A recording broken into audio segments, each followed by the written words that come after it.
Raspberry Pi 400 is a personal computer built into a keyboard.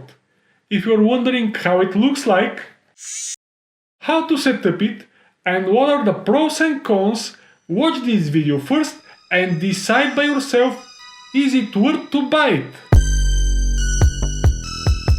What's up, Kirill Peyanskis here. Raspberry Pi 400 is actually a Raspberry Pi 4 inserted into a white keyboard. Yes and no. We get the same Raspberry Pi experience, but with far fewer wires and slightly faster processor. Raspberry Pi 400 is also having better cooling, but it lacks CSI connector for the Raspberry Pi camera, and you can't have it with 8 gigs of RAM, at least for now. And similar to the latest smartphone fashion, there is no 3.5mm audio input in the Raspberry Pi 400. Let's unbox it, let's set up it, and let's see how it will handle 1080p YouTube videos, for example. This is the Raspberry Pi 400 personal computer box. It is made in the UK, which is pretty nice. A complete personal computer built into a compact keyboard. Very good.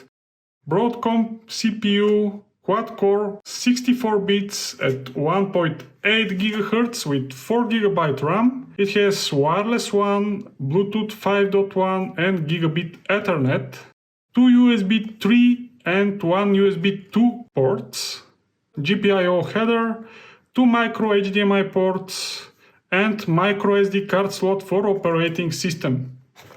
So let's open it.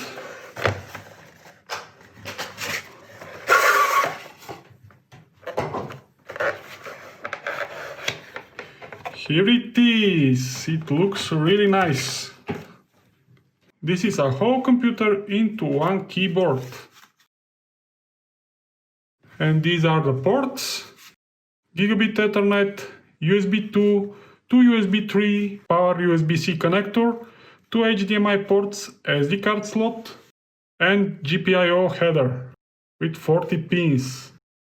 Several LEDs here, function and a Raspberry button, and that's it.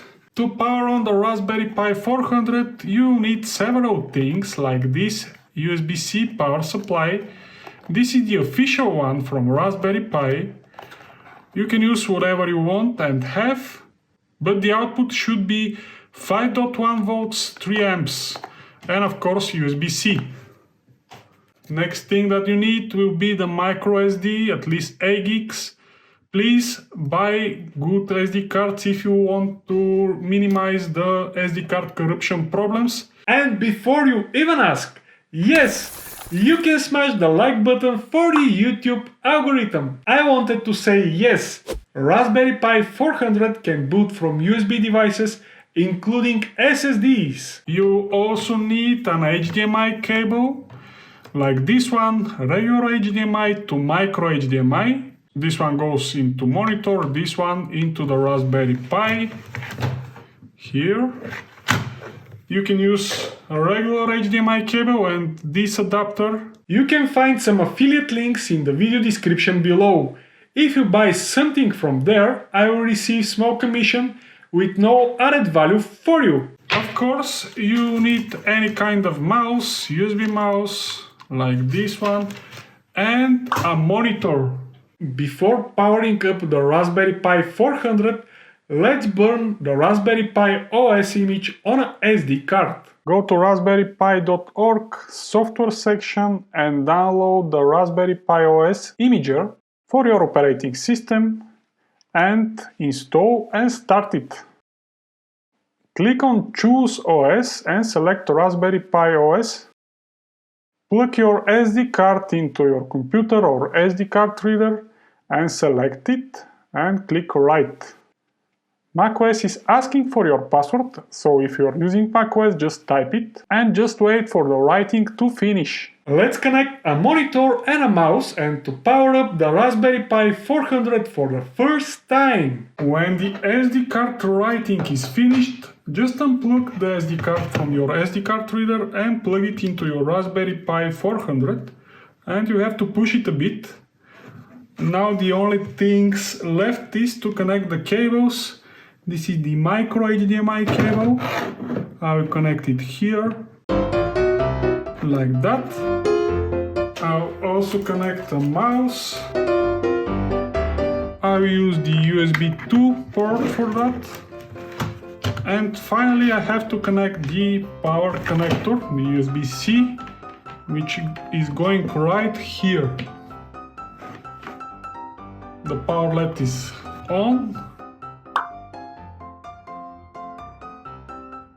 There is an initial wizard that will help you to set up the Wi-Fi, screen resolution and some other things on your Raspberry Pi 400. Let's see it! This is the welcome wizard that will help you get started.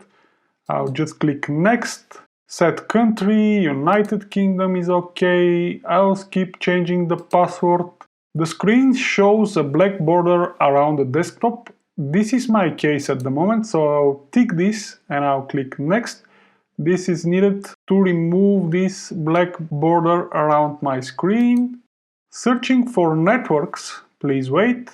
Okay, you can use either the Ethernet LAN or wireless one on your Raspberry Pi.